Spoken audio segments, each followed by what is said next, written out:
Halo guys, kembali lagi di Bebisik Channel, yaitu belajar biologi semakin asik tentunya bersama Kak Edi. Ya, yeay, ketemu lagi dengan Bebisik Channel. Nah, kali ini Kak Edi akan ngebahas lagi tentang soal UTBK Biologi 2019. Ya, ini kali ini tentang kakak batasin, itu tentang fotosintesis atau yang berkaitan dengan fotosintesis ya. Nah, langsung aja ya, nomor 13. Nggak tahu ini nomor berapa di ujian, kan acak-acak ya, di acak. Nah, soalnya langsung ya. Pernyataan yang tepat dikaitkan dengan reaksi terang dan reaksi gelap pada proses fotosintesis adalah. Nah, sebelum ke sana ya, kamu cuma disuruh mencari jawaban yang tepat tentang reaksi terang sama reaksi gelap. Yang tepat, sudah. Kamu cuma disuruh nyari reaksi terang dan reaksi gelap itu doang. Nah, ingat, ini dia. Sebelum ke sana kamu harus tahu ini dulu. Nah, ini dulu. Nah. Yaitu tentang reaksi terang sama reaksi gelap ya. Jadi biar sekalian tahu belajar ya. Jadi kalau kamu lagi belajar reaksi terang itu selalu menggunakan bahan yaitu air, hasilnya oksigen. Kalau gelap bahannya CO2, nanti hasilnya ada amilum atau glukosa. Coba lihat yang di opsi D ya. Kakak langsung ke opsi D. Kenapa opsi D? Karena langsung ketahuan jawabannya gitu ya. Reaksi gelap itu nama lain dari reaksi Calvin. Kalau terang itu reaksi Hill, double L. Ini kamu lihat, Calvin katanya terlibat di reaksi terang, salah ya. Ketahuan salahnya ya, karena Calvin itu adalah reaksi gelap. Jadi Calvin itu gelap, bukan terang. Jadi yang dia langsung salah ketahuan jawabannya. Kemudian yang pertama, yang A ya, reaksi gelap di klorofil. Yang A, pada reaksi gelap di klorofil, gula akan diubah menjadi karbon dioksida. Pada reaksi gelap, dia bukan mengubah gula jadi ini, tapi CO2 diubah menjadi gula. Bukan gula diubah jadi CO2, ini kebalik ya. Jadi kebalik, bukan menjadi karbon dioksida, justru karbon dioksida diubah menjadi C6H12O6 ya. Udah dua salah, yaitu A dan D. Kemudian yang B, reaksi terang terjadi di membran tilakoid sedangkan reaksi gelap terjadi di stroma. Ini benar, reaksi gelap itu terjadi di stroma ya, sedangkan reaksi terang terjadinya di grana. Grana itu merupakan tumpukan tilakoid. Jadi kalau kamu lihat gambarnya dia ada seperti ini, tumpukan-tumpukan. Nah, satu tumpukan itu, satu gelempeng itu namanya tilakoid. Jadi yang B itu mungkin benar ya, mungkin benar karena belum ada yang dicurigain ya. Kalau yang C, energi yang diperoleh dari reaksi terang akan disimpan dalam bentuk NADPH. Ingat, reaksi terang itu ada dua kan, ada siklik sama agak ke bawah ya. Reaksi terang itu ada dua, ada siklik sama non-siklik. Kalau siklik cuma menghasilkan energi ATP, sedangkan non ada ATP sama NADPH. Nah, kalau yang C, energi yang diperoleh dari reaksi terang akan disimpan dalam bentuk NADPH. Kalau kakak bilang ini jawabannya benar, cuman kurang lengkap. Harusnya disimpan dalam bentuk NADPH dan ATP. Harusnya ketambahkan lagi biar komplit ya, NADPH dan ATP. Kalau yang E, reaksi gelap tidak membutuhkan cahaya secara langsung, termasuk produk dari hasil reaksinya. Reaksi gelap tidak membutuhkan cahaya secara langsung, benar, termasuk produk dari hasil reaksinya. Produknya itu masih berhubungan dengan hasil reaksinya ya. Kalau ini cuma kayak permainan kata-kata saja ya, reaksi gelap tidak membutuhkan cahaya secara langsung, termasuk produk dari hasil reaksi. Produk hasil reaksi gelap itu masih berhubungan dengan reaksi terang, karena kalau namanya membuat gula, ini nggak mungkin tanpa bantuan energi dari reaksi terang tadi. Jadi yang E kakak salahkan.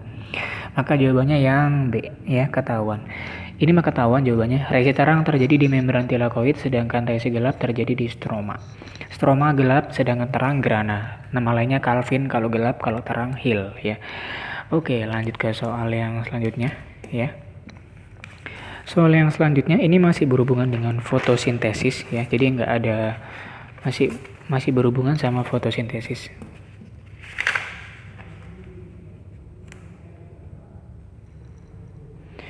Masih berhubungan dengan fotosintesis. Oke, sebentar ya. Ini kakak cepit dulu.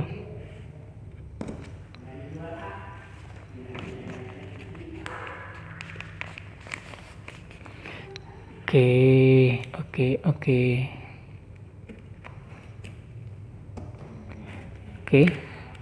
Yang di bawahnya tetap ya, karena masih berhubungan. Penjelasannya masih berhubungan sama yang di atasnya.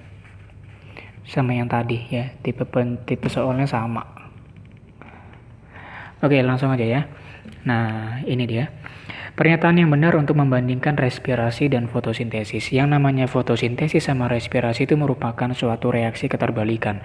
Kalau kamu ngelihatnya dari kiri ke kanan, yaitu CO2 tambah H2O menjadi C6H12O6, maka ini namanya reaksi fotosintesis.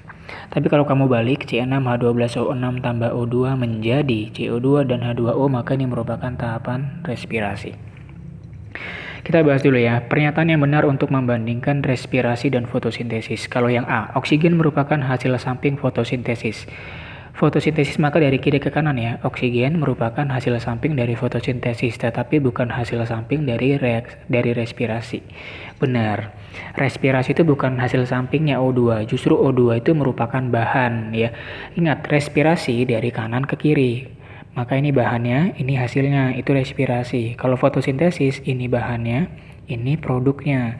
Yang A mungkin benar. Yang B, glukosa dihasilkan melalui proses respirasi, benar, tetapi tidak dihasilkan di fotosintesis. Glukosa dihasilkan melalui proses respirasi, salah. Ya, salah ya, glukosa dihasilkan melalui proses respirasi. Glukosa dihasilkan dari apa nih? Ini bahannya menjadi ini kan, fotosintesis. Salah, bukan respirasi, tapi proses fotosintesis. Salah. C. Karbon dioksida dibentuk melalui fotosintesis. Fotosintesis menghasilkan gula dan oksigen. Justru CO2 dan H2O itu merupakan bahannya, bukan dibentuk. CO2 bukan dibentuk. Ya, CO2 dibentuk melalui kebalik. Ini harusnya respirasi. Karena CO2 kalau dia mau dibilang produk, maka bahannya ini. Kalau bahannya ini, maka reaksinya dari ini ke kanan. Respirasi itu namanya ya. C6H12O6 tambah O2 menghasilkan CO2 dan H2O. CO2 dibentuk melalui proses respirasi, bukan fotosintesis. Salah lagi ya yang C. Next, air dihasilkan dari fotosintesis. Air dihasilkan dari proses air di kiri ya. Berarti kalau mau dibilang ini adalah dihasilkan atau produk, maka ini bahannya. Ini ke sini apa namanya? Respirasi. H2O merupakan produk dari respirasi. Karena H2O di sini, ini hasil, maka bahannya ini. Kalau bahannya ini, maka arahnya dari kanan ke kiri. Siapa? Respirasi. Salah lagi, bukan dari fotosintesis, tapi dari respirasi. Udah salah, nggak usah dibaca yang di ending-endingnya ya. Oksigen diperlukan dalam proses fotosintesis. Bukan diperlukan. Kalau fotosintesis dari kiri ke kanan, oksigen itu dihasilkan, bukan diperlukan. Jadi ini kakak pundarin lagi nih, bukan diperlukan, tapi dihasilkan. Jadi yang selanjutnya nggak usah dibaca. Ya, nah jadi ketahuan jawabannya adalah yang A. Nah lagi-lagi ini soal fotosintesis cuman ngebahas konsep dari gambar ini aja. Dari kiri ke kanan itu fotosintesis, dari kanan ke kiri itu respirasi. Kalau mau ngomongin bahan itu tergantung. Kamu ngomongin fotosintesis, maka CO2 dan H2O ini bahan, sedangkan yang kanan ya ini produk atau hasilnya. Kalau ngomongin respirasi, maka yang kedua ini yang di kanan adalah bahannya, sedangkan yang di kiri adalah hasilnya. Pokoknya lihat panahnya deh, panahnya lihat. Dia panahnya ke kanan, berarti kanan itu hasil, kirinya bahan. Ini respirasi, panahnya kemana? Panahnya ke kiri, berarti ini hasil, ini bahan, gitu ya. Oke, cukup dulu dari kakak untuk soal UTBK Biologi 2019 yang ngebahas tentang fotosintesis dan kaitannya dengan apapun itu, dengan respirasi boleh, dengan yang lainnya juga boleh ya. Konsepnya masih easy, kakak bilang sih easy, cuman banyak yang nggak tahu konsep ini, bolak-balik ini, jadi nggak tahu mana hasil mana bahan gitu ya. Oke, jangan lupa untuk selalu like dan subscribe video kakak ya, biar BBC Channel makin berkembang ya. Dan silakan share ke teman kamu jika menurut kamu video kakak ini bagus untuk di-share ke teman kamu dan mudah-mudahan bermanfaat bagi kalian, biar makin gampang lulus PTN ya. Dan jangan lupa untuk komen di bawah ya. Oke, bye-bye.